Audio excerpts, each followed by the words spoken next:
Probier's mal, also dass du ihn wirklich mit der rechten Hand drehst, also genau so. Ja, aber das klingt eigentlich gut.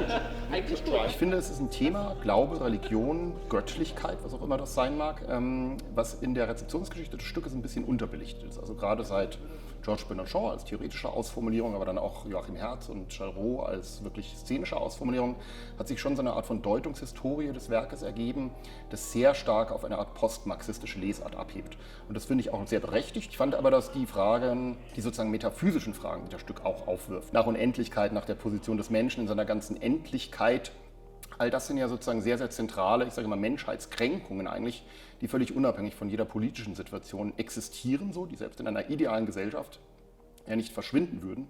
Weil die Tatsache, dass wir alle eines Tages nicht mehr da sein werden und uns ein Wesen vielleicht imaginieren, das eben doch jeden Tag und immerwährend da ist, das sind alles Fragen, die in dem Stück auch massiv drinstecken und wo ich das Gefühl hatte, die könnte man wieder ein bisschen stärker in der Rezeptionsgeschichte nach oben holen.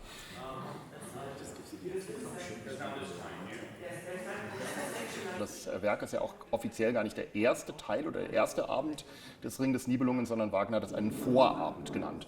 Und da ist auch viel, viel Wahres dran, weil es, glaube ich, erstmal in die grundsätzliche Konfliktlage dieser Tetralogie einführt und die Figuren natürlich auch noch nicht in ihrer ganzen Tragik und in ihrer ganzen Tragweite entfaltet, sondern überhaupt erstmal vorstellt.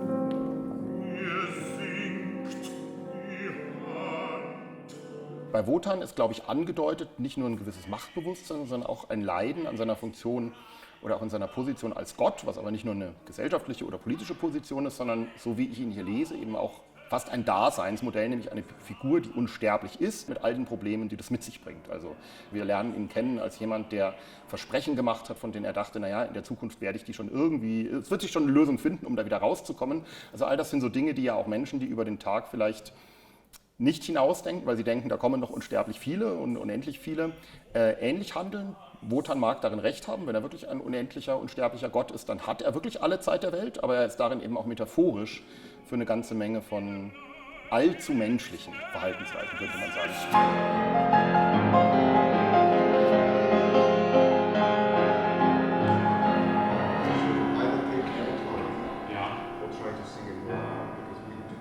Also man könnte sagen, der Wagner war einer der ersten Alleinherrscher unter den Komponisten, die nichts dem Zufall und nichts den Interpreten überließen, zumindest scheinbar, und alles versuchten vorzuschreiben.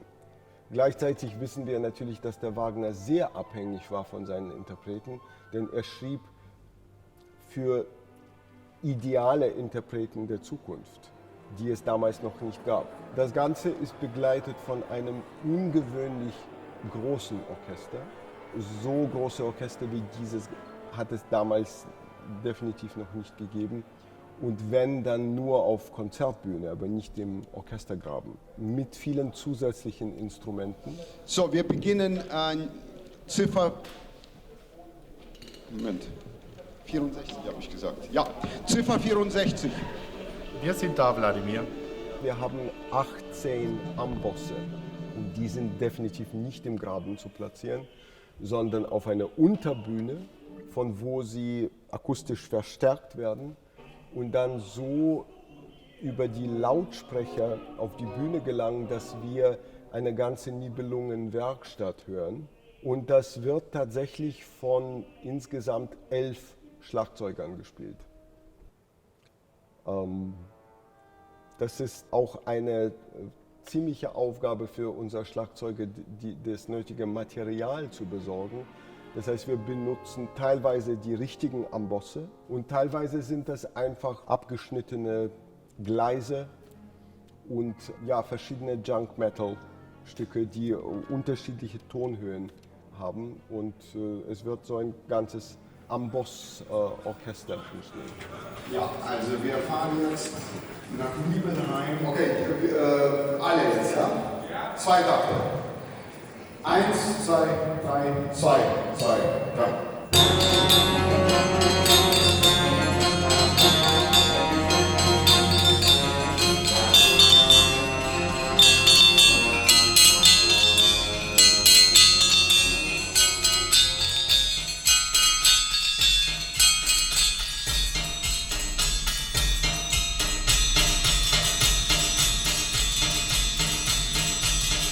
das ist, wo ich anknüpfen möchte an meine Arbeit mit Tobias Kratzer. Es geht mir darum, dass wir einen neuen Ring erschaffen, der neu aussehen soll. Und ich möchte nicht unbedingt, dass er partout neu klingt, aber ich möchte, dass das, was er klingt, ideal zu den Bildern passt, die Tobias erschafft.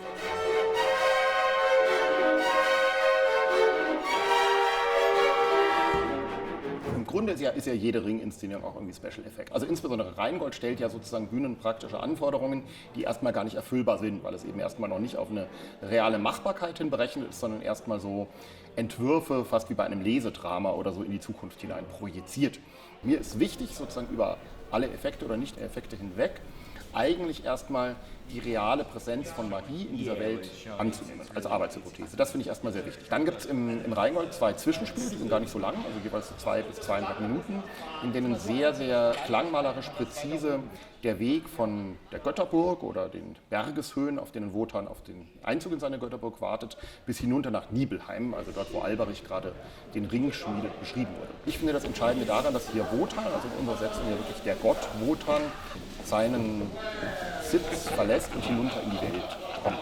Und das war mir auch wichtig, dass man das nicht nur jetzt als klanglichen Vorgang hat und auch nicht jetzt nur theatral umsetzt, sondern dass man versucht, wirklich diese Konfrontation eines Gottes, der jetzt erstmal als Arbeitshypothese angenommen ist, mit den auch Fairnessen des irdischen Lebens, diese Konfrontation auch klar zeigt. Aber auf jeden Fall kommt da jemand von weit her und kommt jetzt in die Niederung der Menschlichkeit. Und da gibt es sozusagen lauten Lärm mit den Ambossen und da gibt es quasi die Begegnung mit vielleicht auch einer Welt, wenn dieser Gott wirklich unsterblich ist, vielleicht war der auch 500.000 Jahre erstmal gar nicht.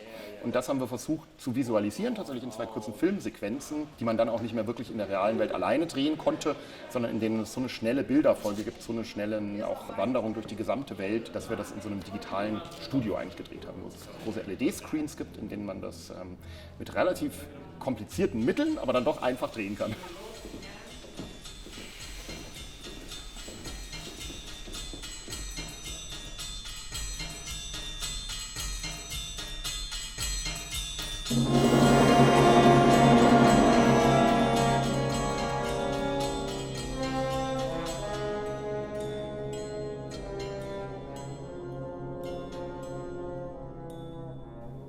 Für mich hat der Ring eine absolute Gültigkeit als Weltenepos, als Menschendrama, welche wie die griechischen Tragödien, wie die Werke von Shakespeare wirklich uns allen gewidmet sind und uns allen etwas zu sagen haben.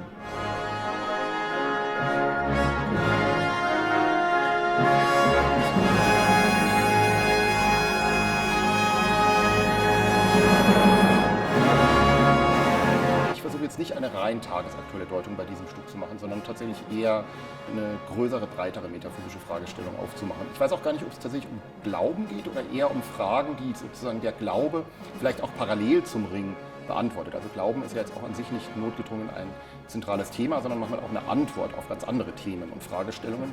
Und ich glaube, da ist vielleicht Wagner sogar auch eine Art von Parallelglaubensmodell, könnte man fast sagen, gelungen. Wagner glaubte tatsächlich, dass er ein Meisterwerk aller Meisterwerke mit diesem Ring erschafft, was er meiner Meinung nach auch tatsächlich getan hat.